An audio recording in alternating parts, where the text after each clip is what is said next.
Would you like to see Donovan Mitchell in a Miami Heat jersey?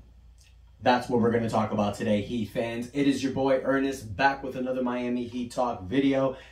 I wanted to bring this up to you guys. I've just been seeing some rumors, reading up on some stuff lately. I always want to keep you guys active with every Miami Heat rumor.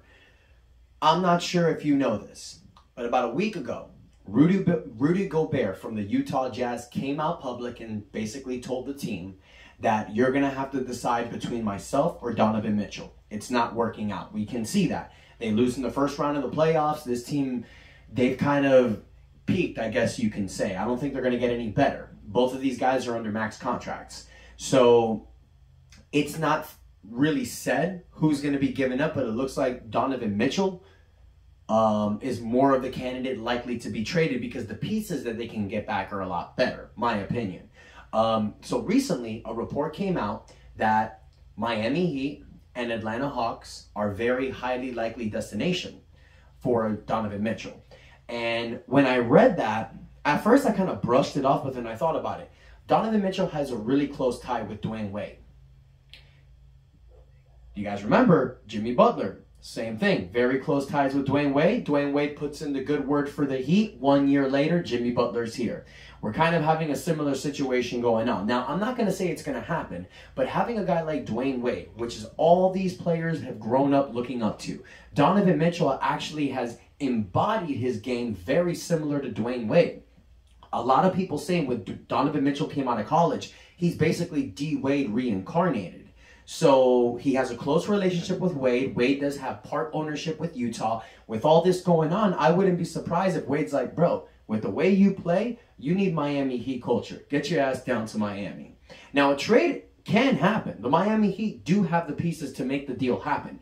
It's just, what are we willing to give up for a player like that? Now, Donovan Mitchell averaging 25 points a game, 5 rebounds, 4 assists. He's a top shooting guard in the NBA. He's an all-star. He's only 25 years old. So for a player like that, you're going to have to give up multiple pieces and possibly draft picks. So there's a few players that I think can work. First and foremost, Utah's not going to make this deal without someone like Tyler Hero, Bam Adebayo, or Jimmy Butler. I doubt we're going to trade Jimmy or Bam, because if they're giving up Mitchell, they're going to keep Gobert. Putting Bam and Gobert together, this isn't the 90s. I don't think they'll be willing to do that, and I don't think we'd be willing to give up Bam. Bam is like the piece that's not willing to be given. So I think to get someone like Donovan Mitchell, you're going to have to trade Tyler Hero. Tyler Hero is coming up for a rookie extension, so we can make the numbers work. You can add a piece like Tyler Hero, maybe even Duncan Robinson, if they'd be willing to take that big-ass contract.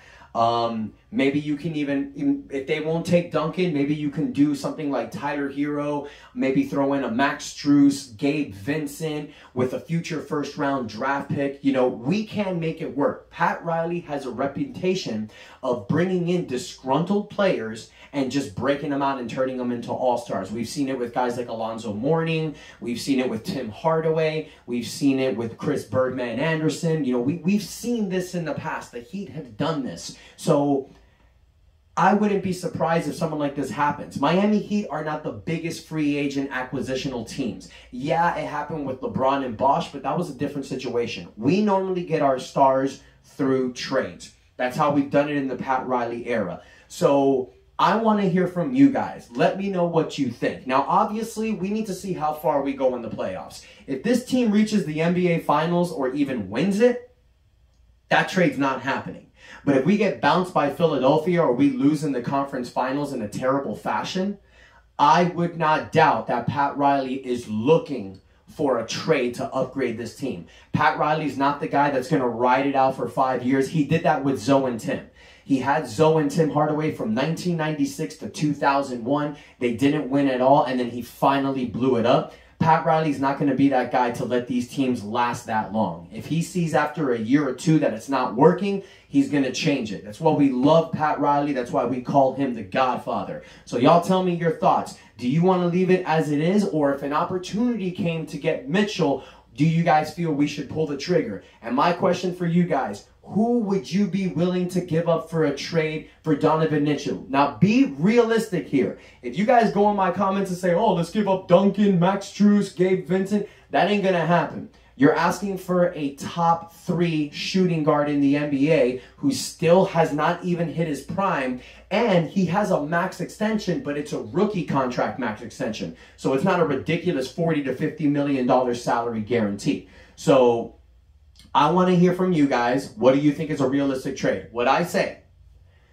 Tyler Hero, Max Strus, maybe Gabe Vincent or Omar Yurtseven, one of those 3, with a future first-round draft pick. And if they're willing to do Tyler and Duncan, let me know what you guys think with that as well, okay? Maybe that's too much. I'm not 100% sure. I don't run this team, but that's why we're here. We're talking about it. Let me know what your thoughts are in the comments. Don't forget to like, and most importantly, hit that subscribe button, you guys. Thank you for the time, and until next time, your boy Ernest out. That's enough said. Game 5 tonight. We got this.